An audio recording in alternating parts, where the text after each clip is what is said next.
Dear students, you have seen that buildings are made of bricks. Similarly, the bodies of living organisms are made of tiny units called cells. You can't see the cell with your naked eyes. Cells can be seen only under the microscope. प्यारे बच्चों, जिस प्रकार अलग अलग ईंटों को जोड़कर हम भवन का निर्माण करते हैं, उसी प्रकार विभिन्न कोशिकाएं एक दूसरे से जुड़कर प्रत्येक सजीव के शरीर का निर्माण करती हैं। कोशिका के भाग। कोशिका के मूल घटक हैं कोशिका झिल्ली, कोशिका द्रव्य और केंद्रक। कोशिका द्रव्य और केंद्रक कोशिका झिल्ली के अंदर होते हैं। कोशिका झिल्ली ही कोशिकाओं को आपस में अलग करती हैं। इसे प्लाज्मा झिल्ली भी कहते हैं। इसमें छोटे छोटे छेद होते हैं जिससे विभिन्न पदार्थ कोशिका में आते जाते हैं। चित्र में आप देख सकते हैं प्याज की झिल्ली। The cell is enclosed by a thin outer boundary called the cell membrane. Cells have a distinct centrally located spherical structure called the nucleus. This nucleus is surrounded by a jelly-like substance called cytoplasm. मनुष्य के गाल की कोशिकाओं में केंद्रक झिल्ली, कोशिका द्रव्य, केंद्रक और कोशिका झिल्ली स्पष्ट नजर आ रहे हैं।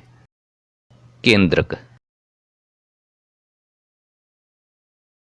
सजीव कोशिका का महत्वपूर्ण गोलाकार घटक जो कोशिका के मध्य भाग में होता है, इसकी केंद्रक झिल्ली इसे कोशिका द्रव्य से अलग रखती है।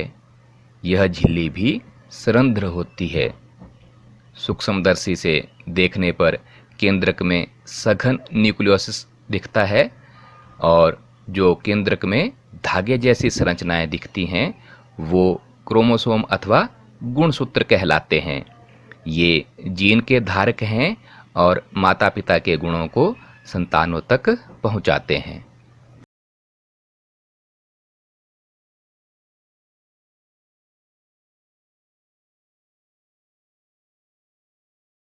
कोशिका द्रव्य।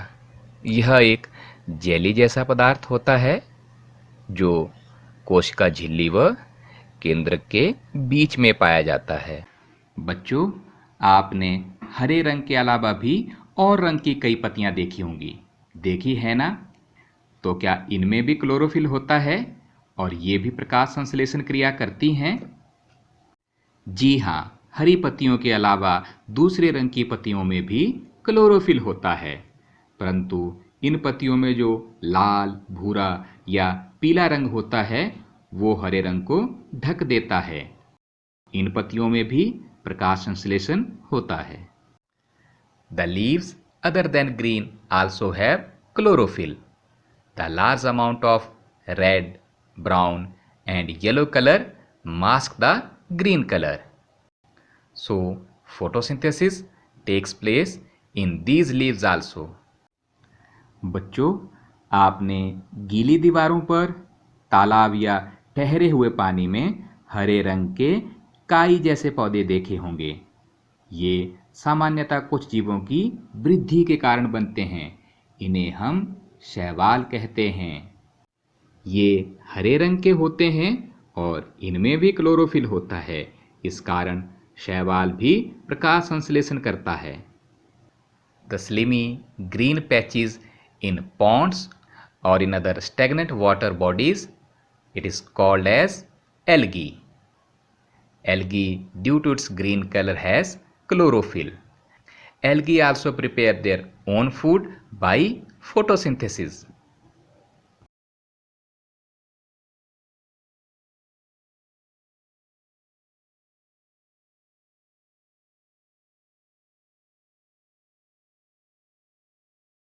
बीकर में थोड़ा सा जल लें और बर्नर को जला लें।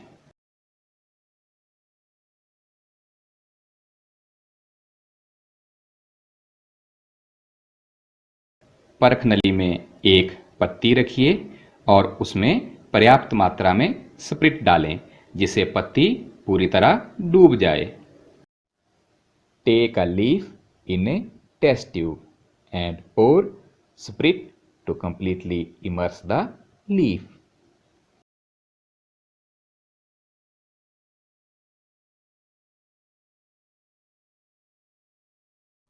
अब इस परख नली को जल भरे बीकर में रख दें और बीकर को तब तक गर्म करते रहें जब तक पत्ती से हरा रंग बाहर नहीं निकल जाता है।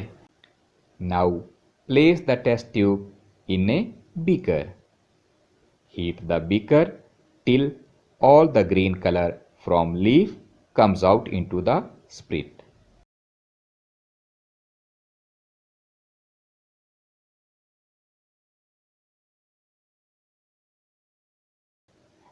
Take out the leaf carefully and wash it in water. पत्ती को ध्यानपूर्वक बाहर निकाल लें और जल से धो लें।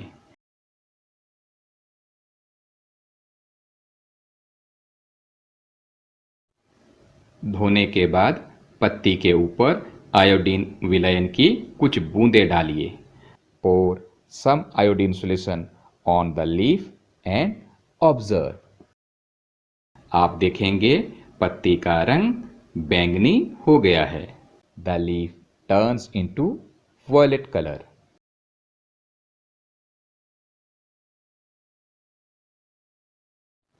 इसका अर्थ है पत्ती में मंड की उपस्थिति है। आपने देखा है कच्चे आलू में भी मंड उपस्थित होता है। आलू में यह मंड पौधे के अन्य भाग से आकर एकत्रित होता है। You have seen there is starch in potato. Potatoes gets this starch from their leaves and store it. पत्तियां प्रकाश और हरे रंग के एक पदार्थ क्लोरोफिल की उपस्थिति में अपना भोजन बनाती हैं। इस प्रक्रिया में जल एवं कार्बन डाइऑक्साइड का उपयोग करती हैं। इस प्रक्रिया को हम प्रकाश संश्लेषण। Leaves prepare their food in the presence of sunlight and a green colored substance present in them. For this, they also use water and carbon dioxide. This process is called photosynthesis.